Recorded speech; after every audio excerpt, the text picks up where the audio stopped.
Real estate investing can bring big reward and big risks. So know your risks. Welcome to the Real Estate Risk Report, the show for real-world insight on real estate investment risk. Now, here's your host, Lance Pederson. Hello, this is Lance, the host here of Real Estate Risk Report. So today I have with me Rob Boese with WHSE Partners based in Southern California. How you doing today, Rob? Doing great, Lance. Thanks for having me. Hey, my pleasure, man. So to kind of set the table, today we're going to be talking about, I think, an asset class that, a property type in particular that maybe is sort of overlooked. In this case, Rob is sort of an expert in what he calls, multi-tenant industrial. And we all know that, for those of, anyone who's paying attention to all the real estate world right now is that, industrial properties are, kind of probably the hottest thing going in general, due to the COVID-19 pandemic and the Amazon effect and those things. So it's a great time to kind of be in industrial in general. I think that, today we kind of want to hit on this sort of other small subset, corner of the world, which is multi-tenant industrial. So maybe Rob, you could sort of just provide us a little bit of color around, the industrial world, industrial property world at whole, and kind of just, define that for us so we kind of know what we're dealing with. Sure. And I think when we talk about multi-tenant industrial or industrial as an asset class, I think most people are familiar with, or most commonly talked about these days, is an Amazon distribution center, a large warehouses, a big distribution facility with tons of employees and a singular large corporate tenant.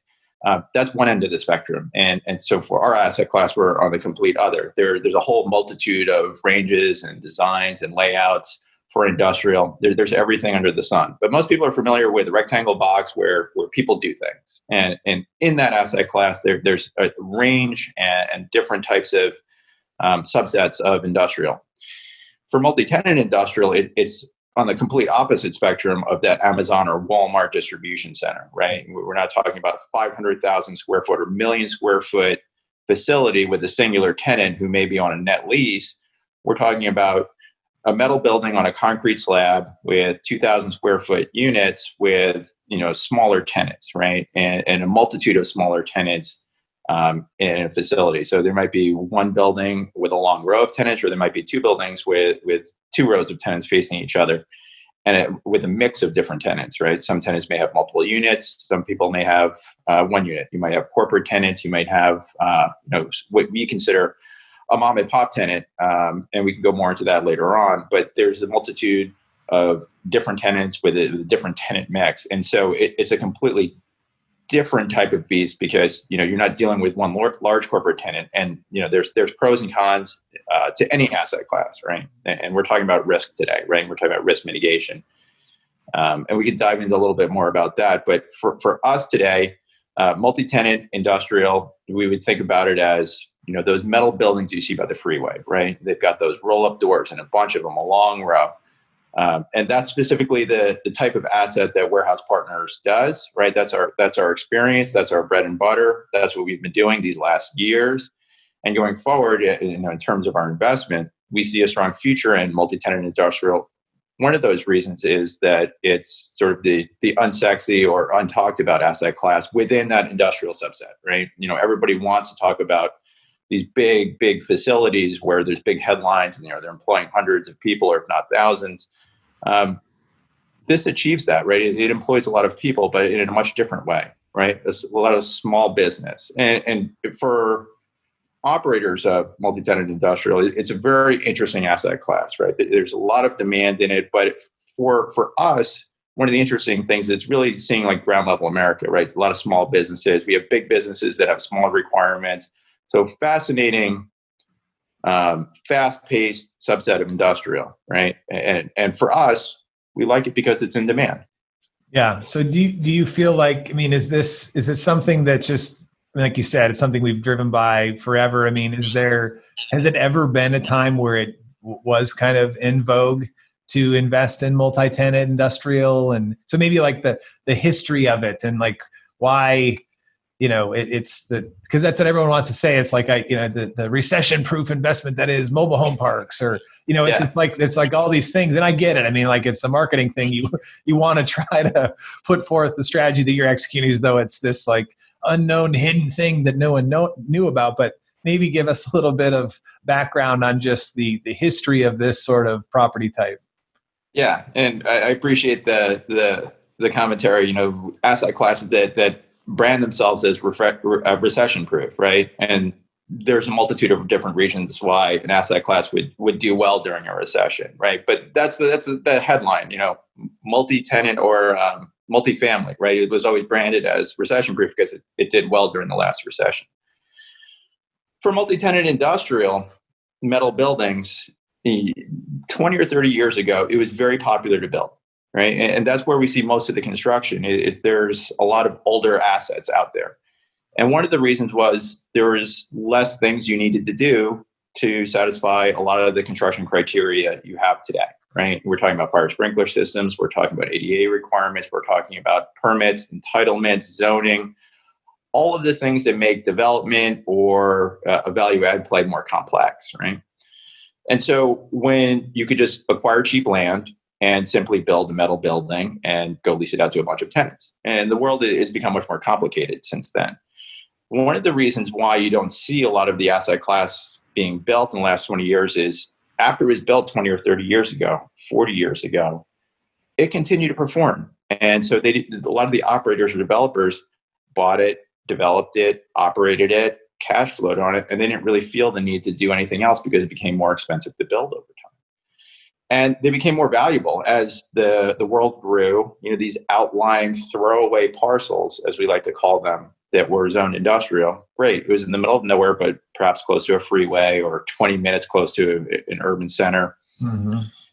It was cheap land. And so as the world grew up, the land became more dense, or the population or the MSA became more dense, and this became more core. Right. And so the asset actually became more valuable and rents went up. And so there wasn't really a need to develop anymore, because if you developed it and you managed it properly, right, managing it properly is something we get into later, which is an extremely important element.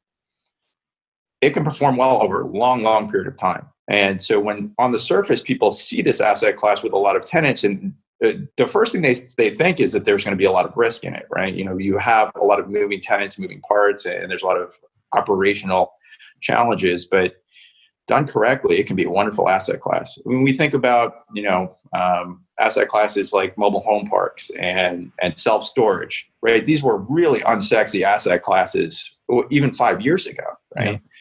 And in the last couple of years, as people are starting to look for deals, they start realizing, hey, these unsexy asset classes, right? Mobile home parks, which is probably, to a layman, maybe the most unattractive, commercial real estate investment, right? There's a lot of risk on the surface in that, but when you really dig into it, a lot of institutional investors are attracted to it for very specific reasons. And there are those same underlying reasons is why multi-tenant industrial is our favorite asset class.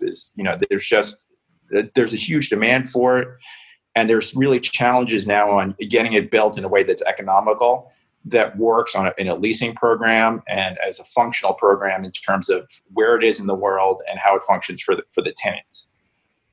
So, with that said, I mean, like you said, a lot of the vintage of the assets is skewed, older, not much development. I mean, what about the supply and the demand, issues? I mean, generally you see if is it just that equilibrium's it's sort of held constant, or like it just you'd expect that maybe there'd be more development. Maybe that fits into your thesis, is that for some reason that there is the prices went up because there is more demand than supply, and it's hard to find, but like people just weren't building more of it. I mean, so maybe I think you're hitting on that, but maybe go into like what does that mean? Like the costs are higher, or what is it that's scaring people away from, or has been scaring away from developing it, more of it?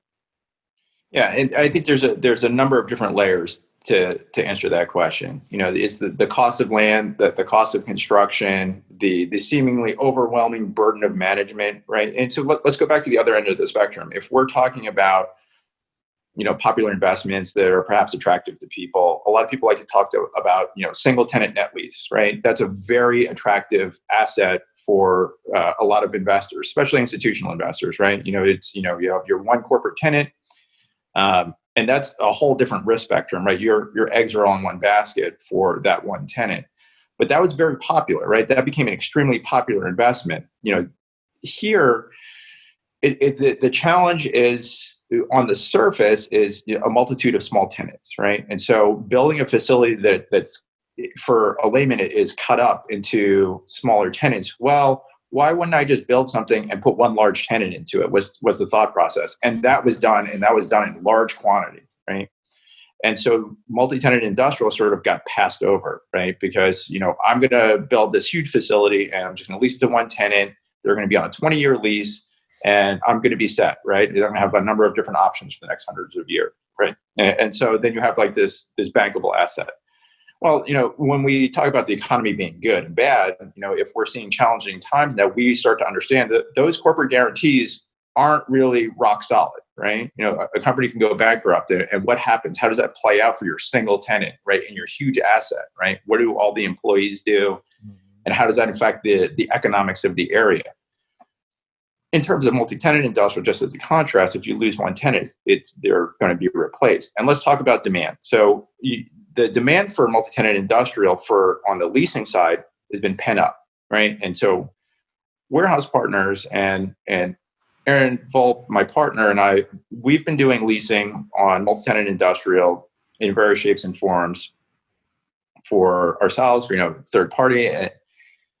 There's just so much demand for multi-tenant industrial, these small units, and there are extreme challenges for people to find good places to house their good businesses. And so they're forced into other options, assets that have a lot of obsolescence, right? These older assets that we talk to that may be overpriced for what they get, right? Or doesn't have some of the, I caution to call them amenities, but some of the amenities that they would need as a function of their business, because multi-tenant industrial is kind of a Spartan product, right? It's not really, it doesn't have landscaping in the way we think of, multi-tenant, multifamily or a Class A office building, right? We're not talking about fountains and things like this, right? Yep.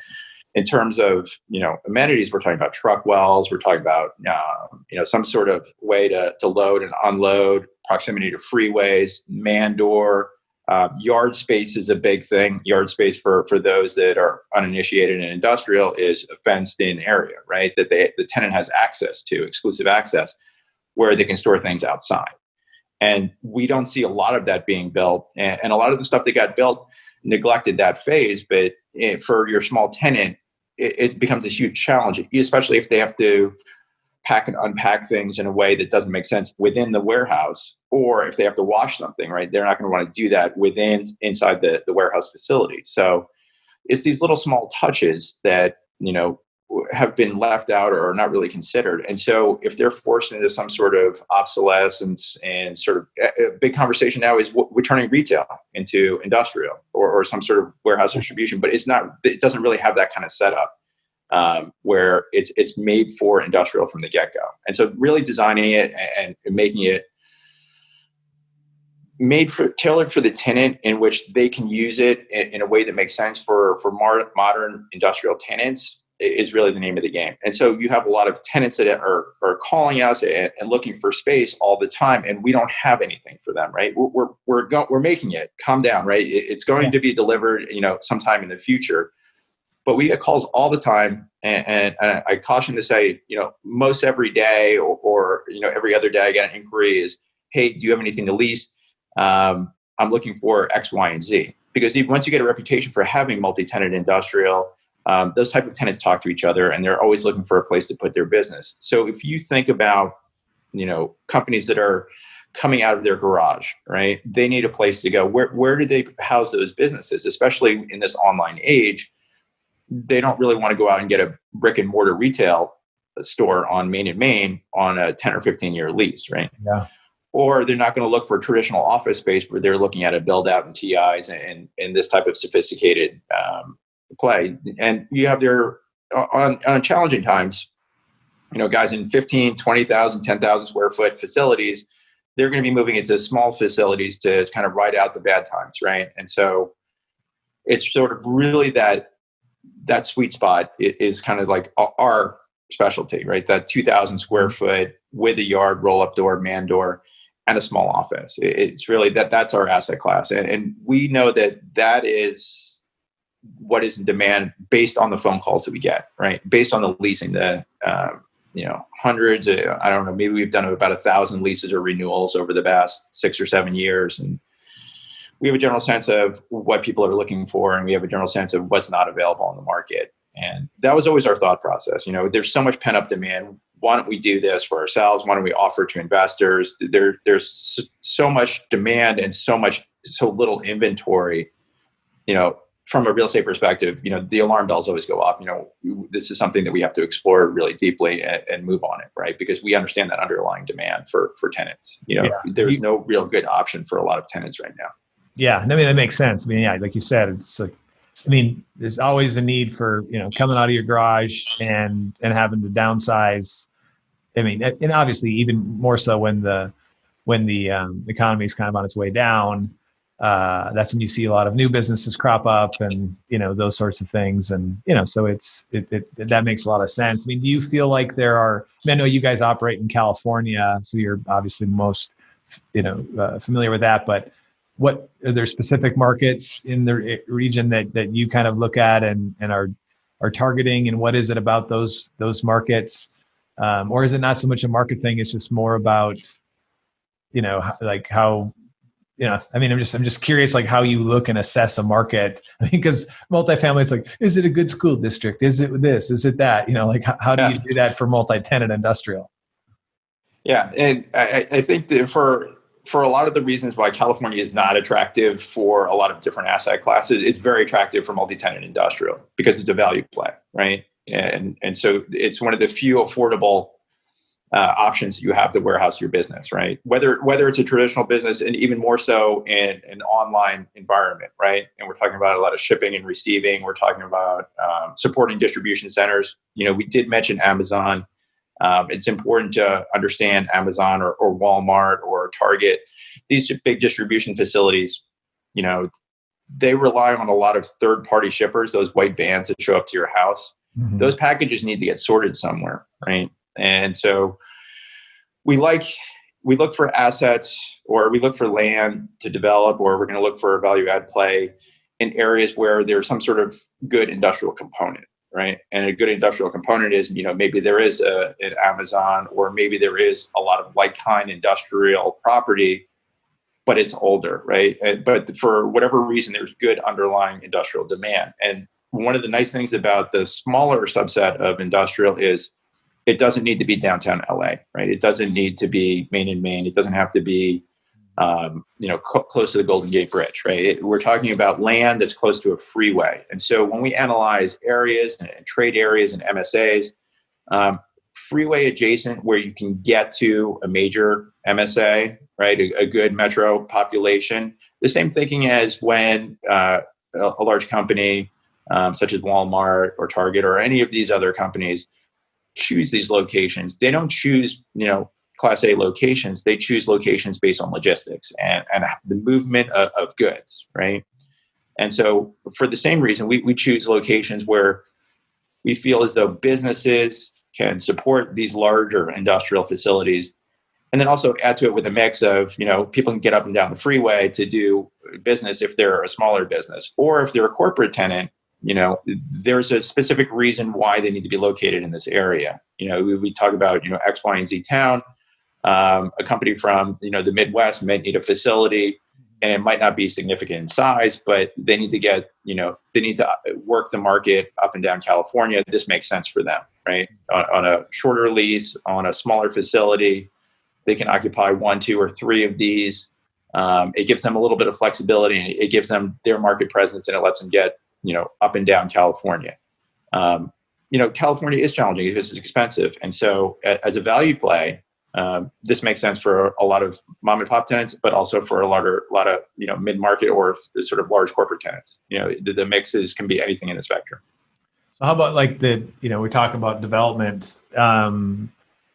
So building this type of product, I mean, it definitely sounds like there's fewer moving parts, like you said, concrete slab, metal buildings. Is there recent innovation in, what's it look like? I mean, obviously anytime I feel like you come out of the ground, that notion of development or construction risk, I mean, makes me nervous, and I certainly want to be compensated for taking it. So, but, in terms of the execution, on the execution side, I'm assuming it's not the same as some, multifamily property where human beings are going to live, and it's so maybe you can speak to kind of how long does it take to build one of these things, and just the development of these assets. Sure. I appreciate that question. So one of the reasons we do like the asset class is that it's relatively bare bones, right? There's not a lot of frills. And so in an ideal situation, 10 to 12 months is our construction timeline. One of the reasons we really like the asset class is it's not subject to legislation like a multifamily or any place that somebody would live, right? And so we don't have that particular layer. We look for parcels that have light industrial zoning existing or any type of industrial zoning. So we're looking for land where, it's already zoned and maybe some entitlements might be in place, or the municipality is agreeable to development of this type of asset. And a lot of the times that a municipality won't have this asset class, they will have the Amazon distribution center, they will have enough multifamily, but they don't have the small business component that Multitenant Industrial will offer that particular area. And so we face a lot less challenges on the construction side in terms of municipal challenges, right? We're not going to have the type of legislative issues. In terms of construction, it really is a metal shack out of a kit on a concrete slab. And that's oversimplifying it, right? But there's less risk because the timeline is a lot shorter. And all of the projects that we'll do in our first fund, Granite Fund, which is a ground-up development multi-tenant industrial fund, they're all pretty much the same. The layout will be the same. They'll all come out of generally the same kit. They'll all look the same. Long buildings, 2,000 square foot units. Generally 4 to 7 acres, 55,000 to 110,000. If they all look the same and they all took the same amount of time to develop, that would be a good thing for us, right? And that's not necessarily something that you want in other asset classes. But when you're talking about permitting, and we're talking about especially phase permitting in the development process, you can see everything. It's not obscured by drywall. It's not obscured by architectural details. So when we do site inspections, if we bring an inspector out, they can see everything, right? They can see how it's built, where it's going. If they have any questions, we can take a look at it. It's a much simpler build process. And so when you compare it to, say, building an office building and all the moving pieces and the components and the finish work, we don't have a lot of those challenges, right? And so the finish work is, maybe there might be some drywall here, right? And there'll be, carpet and some office finishes in that shoebox office. But it's pretty much a metal building that comes out of a kit, and that's why we like it. It's just simple. Right. Yeah. The simplicity of it is the beauty is in the simplicity, right? And that makes us happy. That there isn't too much to account for if we manage the project correctly, right? Right. Yeah. Yeah. And I suppose too, it's like the fact that it is simple, and you hire the right general contractors, and and people that have built the buildings for years and years and years, right? It's like it can't. It's and that's a huge component, is that we look for, and we do a lot of due diligence up front, right? And so that goes in all phases. It's the due diligence on the parcel, the zoning. We want to make sure that it's zoned correctly. We want to make sure that we're using a contractor that this is their build asset class, also that they've built these facilities and they've done it. Whether it's a multi-tenant industrial, right? Not a lot of people build that, but they're a metal building contractor that understands what it is that we're trying to accomplish. They understand the municipal, there's always municipal challenges, but the municipal challenges, the pros and cons to the site, why we should not do it here, right? It doesn't make sense. My partner, Aaron Ball, is heavily involved in site acquisition where we have a gas line right? We were looking at acquiring a site, and it was disclosed to us that there's a high pressure gas line that runs underneath the parcel, right? And so the parcel is probably on the market for, I don't know, 1,000 days or more. It's zone light industrial. It's in a good municipality. It's got a lot of things going for it. But because it has this challenge, understanding how we can work around it, right? Using the right land use consultants, using the right contractor, changing the design build a little bit so we can work around that, because the gas company is not going to move the gas line. And that's why it's been on the market.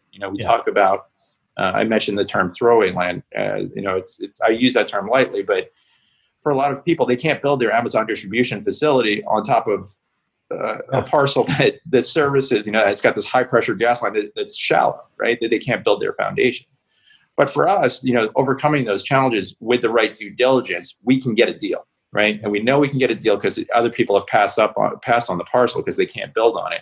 But we can, right? And we just have to make sure that we mind our P's and Q's and do our research and work with the gas company, work with our contractor, work with the municipality, the seller, and all of these different elements in a way that makes sense, and do enough due diligence where, we don't wake up at night, worrying about it, that we know that we've got a good deal. We've done our research, and we're going to build a facility on a parcel that we've got an excellent deal on because nobody else can figure out in a way that we will, right? And that's a little bit about our deal sourcing, right? We look for a little bit of obsolescence. We look for a little bit of challenge. But if you do your homework and, you work with the right people, you can get a project that, and we're talking about finding deals in this environment. It's still hard to find deals, right? And deals are found by hard work, right? And if you talk to anybody that's done any development of any size, it's hard. The deals aren't there like they were the last recession, right? You're not going to go on LoopNet, find a 12 cap, or find somebody who's going to sell something and you're the only guy that called on it, right? Everybody's calling on everything. Once it's hit the market, it's gone. Everybody's seen it. Why hasn't somebody bought this already? All these questions that you have to ask. It's a different environment. It's much more fast paced now. And so I think it's overcoming challenges, doing the hard work, doing your research, and having your team that's experienced on board with it. And if it's a no, it's a no, and being comfortable saying no. Yeah. So it sounds like you were intimating earlier that the difficult part with this asset class is sort of the management side, is a different animal. So maybe explain to us, what those challenges are. And I'm assuming this is maybe as well why, to your point, a lot of people just sort of shy away from it because of that additional kind of overhead to just managing all of that, or? Yeah. We've had experience in, I worked for a family office and they had a really significant portfolio of multi-tenant industrial metal warehouse in Central California.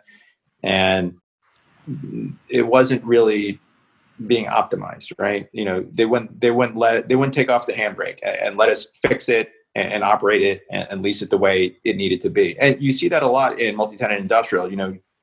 When you really look out for this asset class and you see it, when you're going on and on the freeway, or on an overpass, you might spy one. Driving through a grittier part of a city, you're going to see some of these, and they're sort of down on their heels, right? They don't look good. They look like they have some vacancy. There's some weeds growing out. The operational challenges can be significant, especially if you try to operate it yourself and you don't have the experience.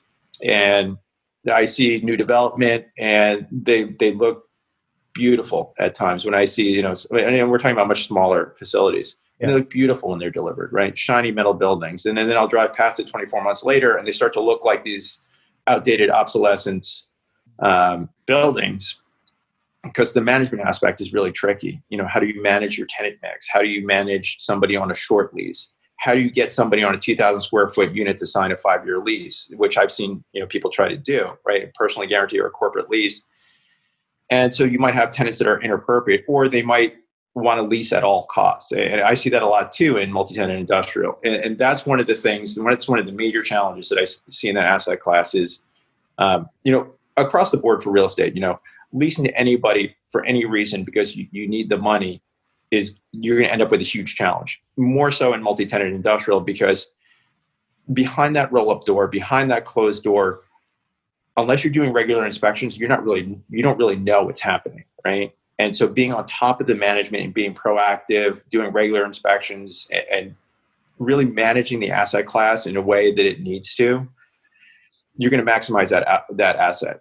Hands-off management, you're going to have dirty tenants, right? There might have some environmental repercussions that are going to affect the asset for many years.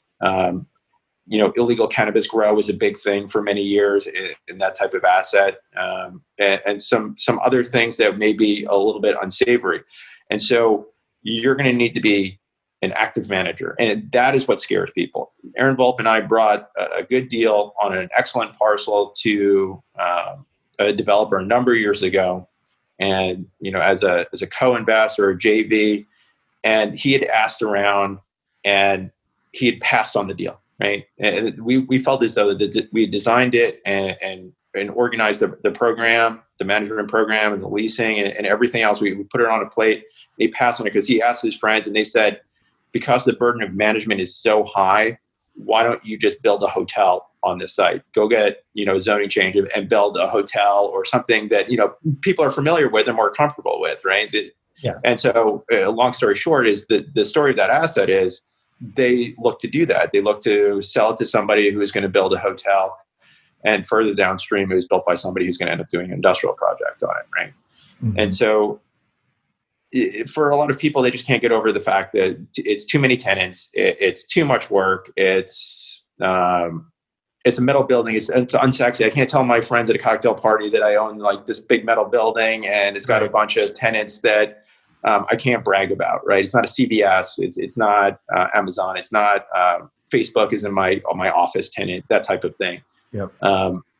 But all of these companies and all of these tenants, it's sort of like ground level America, right? Where do they function? Where you might have a business in a 2,000 square foot unit, but it's been in business for 25 years, right? And it might have been cash flowing positively that entire time.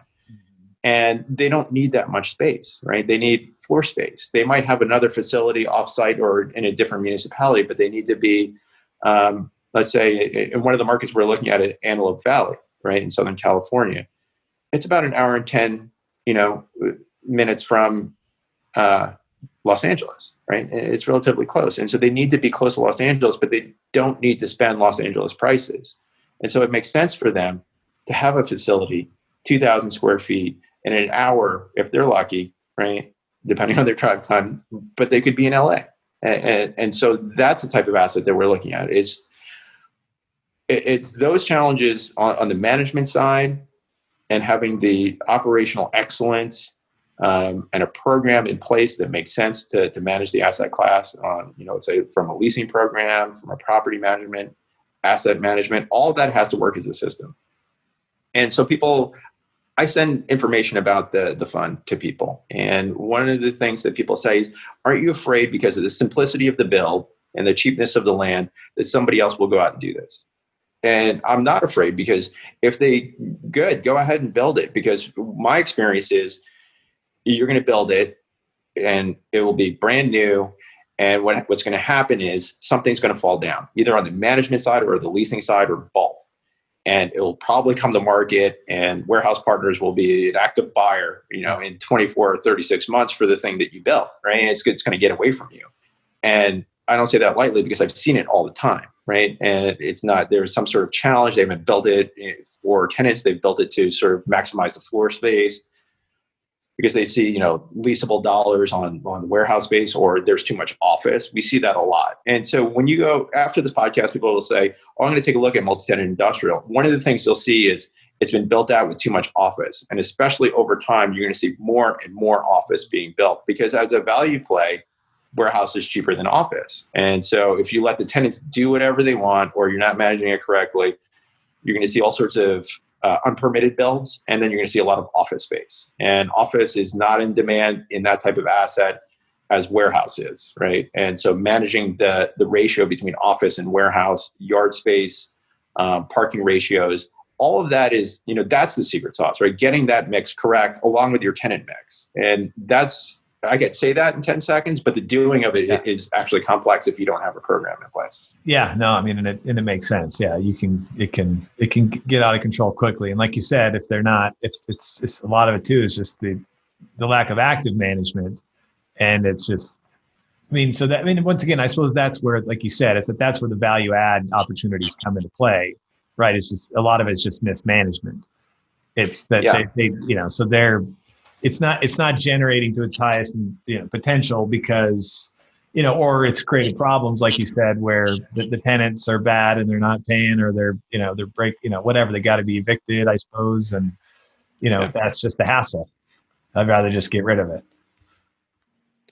Yeah, and one of the things that I get a lot is, do you do a lot of evictions? And in our track record, our level of evictions is relatively low, even when you compare it to other asset classes. And that's about doing your due diligence and your research and really partnering with your tenants, right? And understanding their needs and making sure that the relationship is correct from the get-go, right? You're always going to get surprises in the world, right? And that's the way it goes. Yeah. But minimizing those surprises, right, by doing your homework on the tenant. One of the things my mother taught me, and my parents did multi-tenant medical office, right, which is a little bit of a different beast, but same concept, multi-tenant, right? A lot of small little tenants. Is that, she said that, you don't necessarily make a lot of money on your initial lease, but you will if you keep doing continual renewals, right? So build a relationship with the tenants, partner with them, and get them to stay.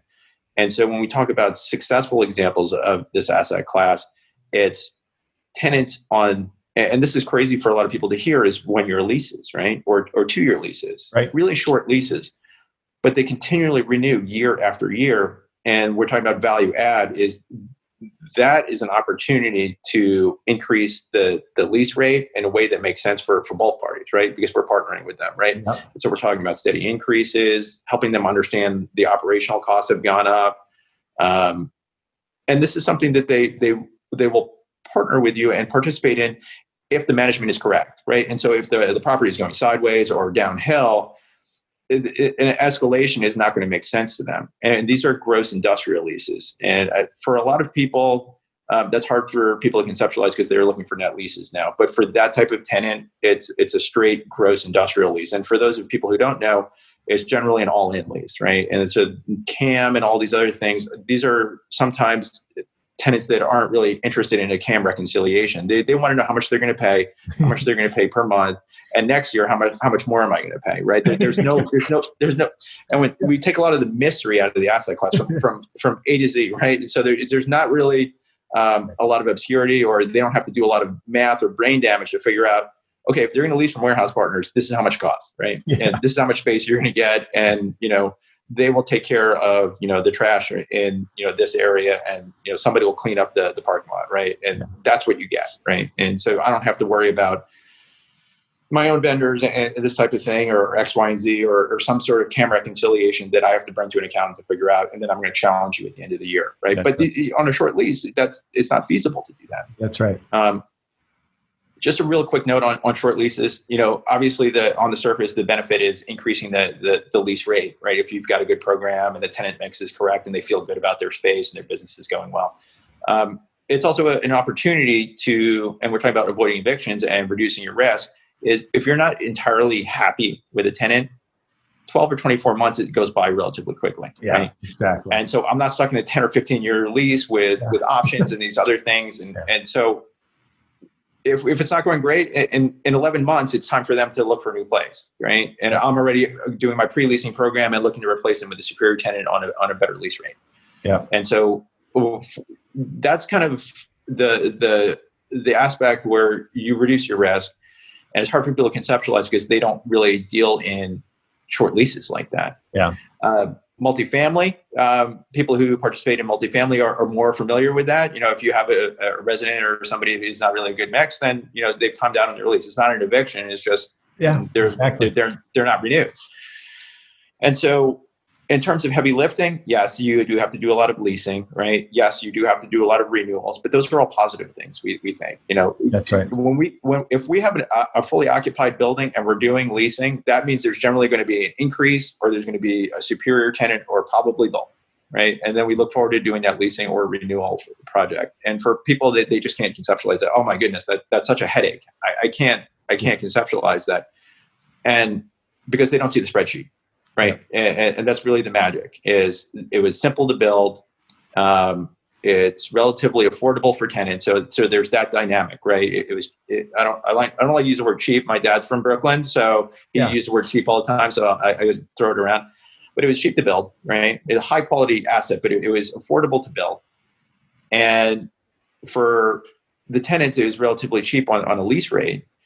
And so, there's that good synergy, right? It didn't cost me an arm and a leg. I'm not looking to bleed them dry, right? And they just want to pay their lease rate and do their business. They're not looking to get involved in anything else. And it's a very straightforward asset class like that. Yeah. No, I think it's great. No, it's really cool. Well, yeah, I appreciate the, kind of taking your time today. And yeah, I mean, it's a fascinating asset class. And, like most, like you said, is that all these sexy recession-proof whatever is that most of them under the hood require, quite a bit of management. You've got to be passionate about it, and you've got to, put some elbow grease into it and stay on top of it. And that's what makes the difference. So, well, I appreciate it, Rob. Take care. Having you on here, and we'll be in touch. Appreciate it, Lance. Thank you. All right, man. Take care. Bye.